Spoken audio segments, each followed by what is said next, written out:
Yeah, perfect. And thank you so much to Janina, Lukas, for the last presentation. It's really, really interesting to see the connection and to also have the stage here for social impact topics.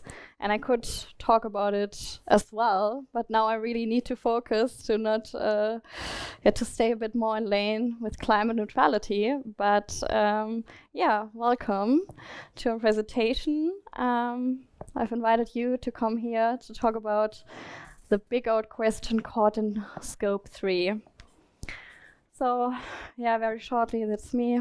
I'm Katharina Avendano. I'm Global Head of Sustainability at Lohmann. Going to show you a bit more about Lohmann in the next few minutes. I've been actually involved in politics for a really long time. Long time for me is about 12 years. And actually also come very much from the interdisciplinary side. So I did a ton of social politics, environmental politics, and later on studied also in my master's sustainable business, sustainable strategies, did a few years of consulting and also academic research actually in climate risk and climate litigation, which is very much linked to human rights. So first things first, I think we can keep this pretty short. We all need to work on our impact, and I think that's a pretty great message overall. And I really love the World Economic Forum Global Risk Report, which comes out yearly, and I think it really connects to the last presentation we just saw, because we see that we are facing so many different kinds of risks. So from economic to environmental, geopolitical, societal, technological risk, and they are severe. And what we're also seeing is that in 10 years, the landscape is going to keep changing and evolving because we are overstepping the planetary boundaries. And that's really crucial to know, and also to understand that 10 years is not a very long time. It's a bit depressing, but trying to talk a bit more about positive impact in the next few minutes. What I also really like to have a look at, and I've worked with this global risk report for the past years, and it's so interesting. Every single year I'm really looking forward to the next report. And I think that is just a very important view, because now again we come to this topic that so many people are working on different topics and their own engagements, but in the end, everything is intertwined. And that is really important to understand. And we need to find solutions and value. And we really need to understand that obviously as companies and as organizations, we do have a ton of impact, and we are living in a society of so many risks that the goal should be for business to become more resilient. And we can only become more resilient to risk if we become more impact oriented. And that is essentially also the same and is the heart of climate neutral risk management and sustainable strategies, because in the end, we need to minimize risk, we need to create societal value, we need to foster circularity and mitigate and adapt to climate change. Otherwise, this is all not working. Yeah, now very short welcome to Lohmann. I suppose not many know Lohmann. I didn't know Lohmann before I came to Lohmann. And one of the reasons actually, and that's why I named this presentation caught in Scope 3 ? Because Lohmann is a B2B business. It's not, it's not easy to see, because we are most of the times very invisible. Because Lohmann actually is, or we'll see here, we're specialists in adhesive technology, and we are also the so-called bonding engineers and develop most often double-sided bonding tapes that are highly specialized and for very many very different market segments, which is really interesting. And so yeah, we're headquartered in Neuwied.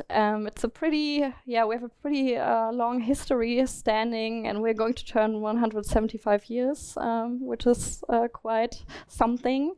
We're also an international company. We have production and sales sites and many subsidiaries from the US, China, inside of the European Union, but also Mexico and other states. And yeah, we have this smart or so-called smart bonding approach. So we cover the whole value chain from really developing adhesives to the efficient integration. And we are structured in different market segments. So we develop solutions or bonding solutions for the automotive industry, also e-battery, medical, like wearables, also graphics, homeware appliances, electronics, industrials, hygiene. So it's a lot. And also for us as a sustainability department, it's a lot because we are working together with all of these different market teams, with research and development, with sourcing, and every solution has really their own system and systematic approach. And what has drawn me to Lohmann when they approached me was really that sustainability is one of the 3 strategic pillars. So we're following our Beyond strategy, and one of the pillars is Beyond sustainability. And one of the first things that we did, and I think that's important or should be important for every company, and I hope so, that most of them already have it, is having their own framework to define what sustainability means for them and for their employees to understand. Because not everybody, and we are a production-driven company, not everybody understands even what sustainability means, or it becomes very unclear. And if it's unclear, it's poorly manageable. So what we did is so-called, let's say, triple bottom line, and put in ESG, and let's say, okay, we are really talking about making smarter business decisions and working towards sustainable, profitable growth, fostering ecological innovation, product sustainability, but also enhanced social impact for our, let's call them people at Lohmann, our employees, but also the communities we engage in. And obviously one of the very important aspects here is transparency and accountability. And if we look into, that's a really interesting function, a bit weird, I won't be using that anymore, is really to talk about how you actually fill these blanks. So what does it mean for our business model? And for us, essentially, these are the most important topics. So it's employees, community engagement, product sustainability and innovation, the defossilization, and sustainable resources and waste. This year has been really interesting. We've published our first sustainability report. But what I want to show, because I think that Lohmann, although Lohmann is not the biggest, there has been a lot of progress in the past years. We have huge innovation, business development department, and have been awarded, especially for our twin melt technology, for solvent-free bonding, and are really trying to push product sustainability. And one of my colleagues, he's also here, is also one of the pictures, Oliver. And where do we actually stand? So I think this picture is pretty much the same for everybody. Scope 3 is usually up to 90%. So when we talk about climate neutral strategies and really ecological impact and managing it and enhancing it, we need to talk about Scope 3. There's no other way. And it is pretty interesting because I think we're living in a time where many companies have been, or let's say the biggest companies have been very much already managing scope 1 and 2 now in the past years, and now we are all trying to get to scope 3. And here again comes this aspect that right now we can see also, because we are usually in the scope 3. So we are in the scope 3 of all of these biggest corporations. And the main driver is regulatory compliance. And as our customers are also facing it, we are too. So we are also, as our global sustainability office, all working on all of these different regulations and so many more, especially because we're also in the chemical industry, and we have reached the sustainable chemical strategy from the EU, a circular economy plan, eco-design. We also developing bonding solutions for e-batteries. So also the battery pass is also very important for us. So it's just a lot. And sometimes it can be a bit overstimulating, I think, also for sustainability departments, because we're all trying to come up with pretty smart solutions, but in the end it's a lot right now. And we can see that this year and next year are really much the peak that has ever happened in regulatory compliance. And I do think it's important because the goal will be to draw positive impact from all of this. But in the end, can I go back? Yeah, in the end, these are all taking up a lot of resources, financially, capabilities. And here again, what I'm seeing is pretty interesting that not every company has the same access to this new market of new capabilities, what we need. So I hope that the regulatory systems that we work in, especially the EU, will help companies, because in the future we want smaller, medium-sized companies also to be translating their business model into sustainable solutions. This is only possible if we make it accessible. Right now, for us, because we are the supplier. Usually we're just a supplier to bigger solutions. And usually what's also perhaps interesting is we are not always top A or tier A or B product, because the bonding itself, or the bonding solution, it's just one component. And what we are seeing, and I just wanted to showcase it because I myself found it very interesting. So we are also engaging in with our customers personally, with this, with the key accountants, product managers, suppliers, surely. But what we are seeing right now is a huge rise of customer compliance. So it's not regulatory, but it is or legal. But obviously, you need now EcoVadis, at least silver. You need, or you are going to need, a CDP certification. You should be in the science-based targets, and so much more. And I like it. But again, what we are seeing, and I have been seeing other companies as well, struggling because it's a lot.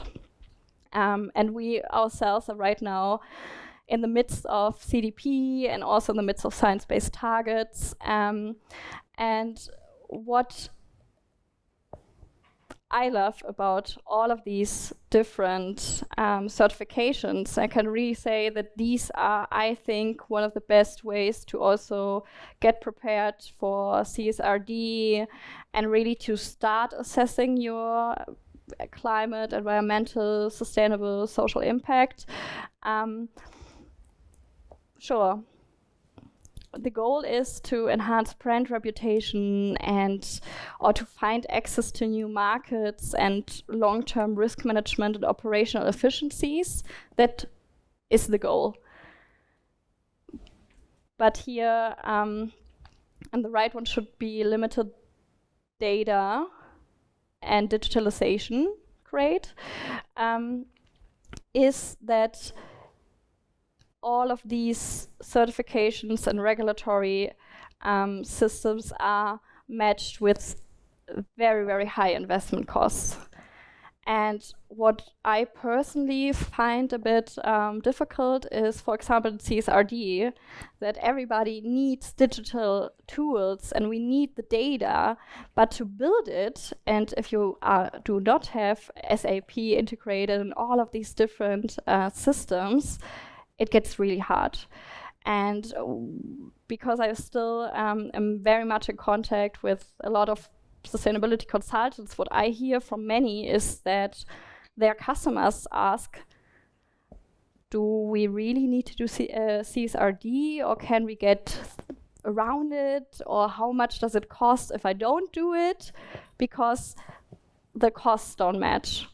So that's what I'm seeing. That's what I find very sad, because I am a fan of the CSRD, but you need the resources. So it's not possible to just pay off a ton of different digital systems and if you just don't have the financial resources. And obviously also in the company, we all know it right now, our industries are facing some, let's just say, economic difficulties, and it is tight. So what I really want also from the European Union is just better access so we can presume.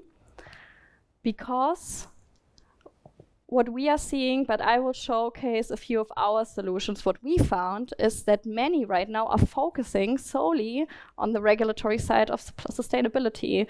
We are not talking enough about product sustainability and innovation and really impact. Right now, the topic is transparency, which is also good because we need transparency to manage. But it is too short and it fails to really engage in joint climate change adaptation and mitigation. So here again comes a buzzword that we have heard in the past 30 minutes and also before that, is what we really want is action. So we want an analysis of the ESG data. We want to develop strategies, measures, enable people. We want to talk about holistic approaches. So Lohmann, and I think that is the goal for Scope 3. So if you really want to lower Scope 3, you need to talk about your business model. And if, for example, we develop products, a feasible product, we need to talk about product sustainability.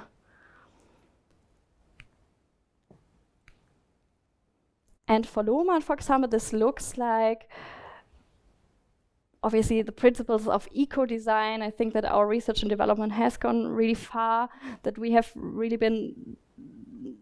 we have had a ton of engagement, are still trying to really look into all of these different categories and working on it. If it's the sustainable resources, materials, here again, enabling is most important. So for example, at our headquarter, all of our sourcers, all of our managers in the sourcing department and procurement have all been trained for sustainable sourcing. For us, a very important topic is eco-friendly adhesives and to have the right technologies. But what's also really interesting is, that what we can do is also goes very much into the sustainability of applications and the industries itself. I'm going to present just a very few insights of what we have been doing here. So first of all, a very big investment in the past has been done by our patented twin melt technology, and this enables us to have a 100% solvent-free coating process and a largely reduced CO2 footprint. So this is what we needed to actually lower our Scope 3 in the future, to really develop and produce more sustainable bonding solutions. Then what I also really loved was the Going Green project. So last year we had this 1-year project together with the WCBL Institute of RWTH Aachen University in Aachen, and it was going green, and very largely to have a roadmap and technology roadmap for our headquarter to really plan this transition from solvent-based to solvent-free adhesives.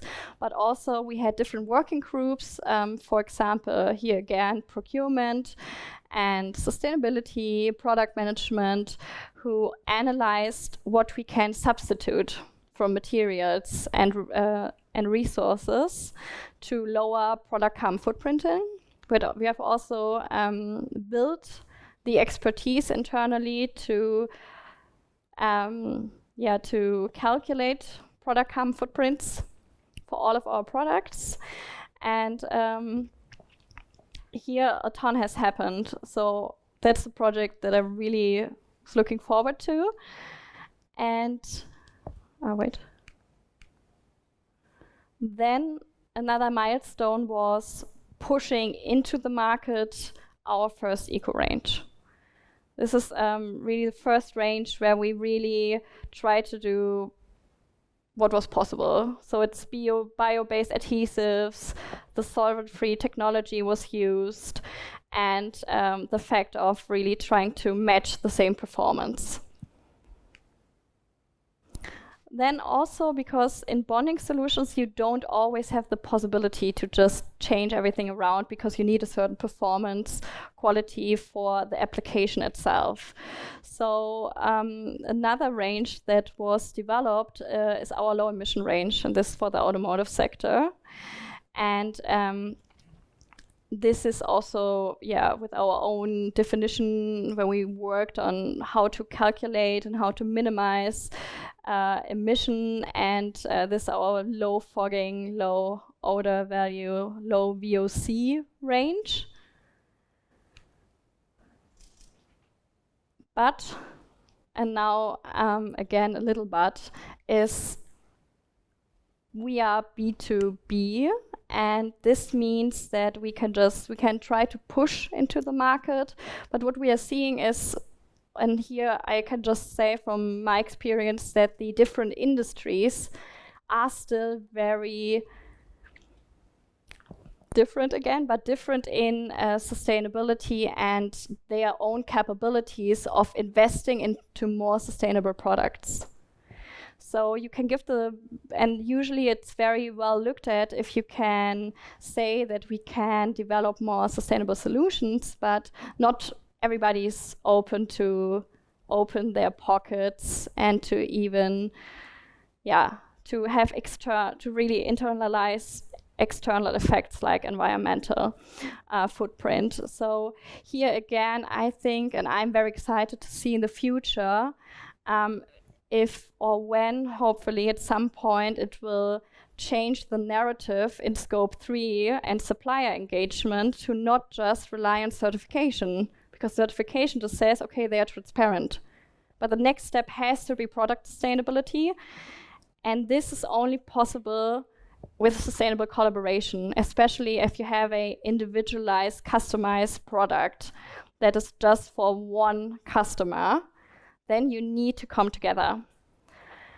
So you need to find, and we have been trying to do that, and we have, I think, a lot of very positive outcomes with different customers where it was possible to have a conversation about finding common sustainability goals. So what is it? For example, in our medical segment, it's completely different. There, the top topic is waste.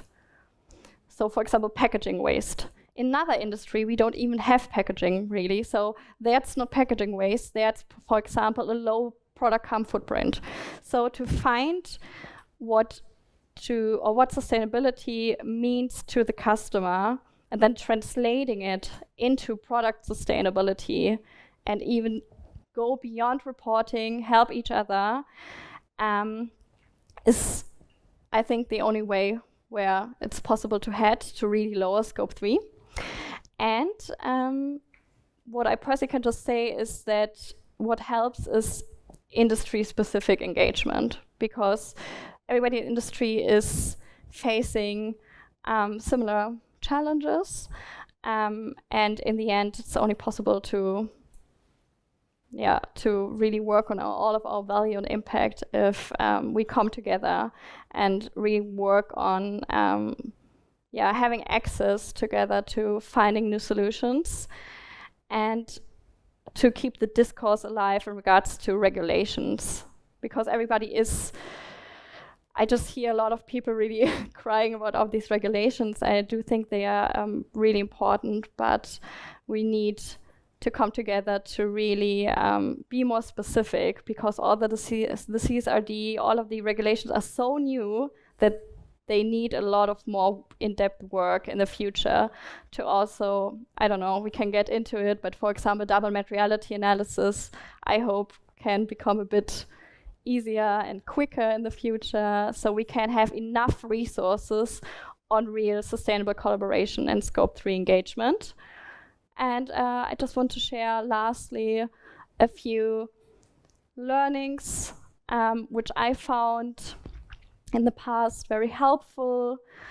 And I guess everybody who's here is already engaging in this, because it is essentially to not just build sustainable relationships with sustainability officers in general, but what I mean here is actually that if you want to push product sustainability, perhaps the key account manager you had in the past is not the right person anymore.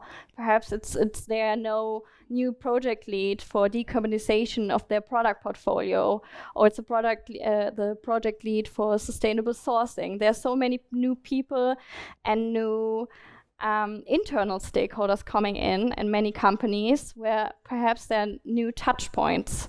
And to find these touch points to engage towards sustainability is pretty helpful. And to really stay with the link to your own business model, to really engage in building case studies, looking into the business model, and finding solutions. And as always, if it's quantifiable, it's just a better business case and better common ground, I think. And just stay active. Yeah, that's already on the second.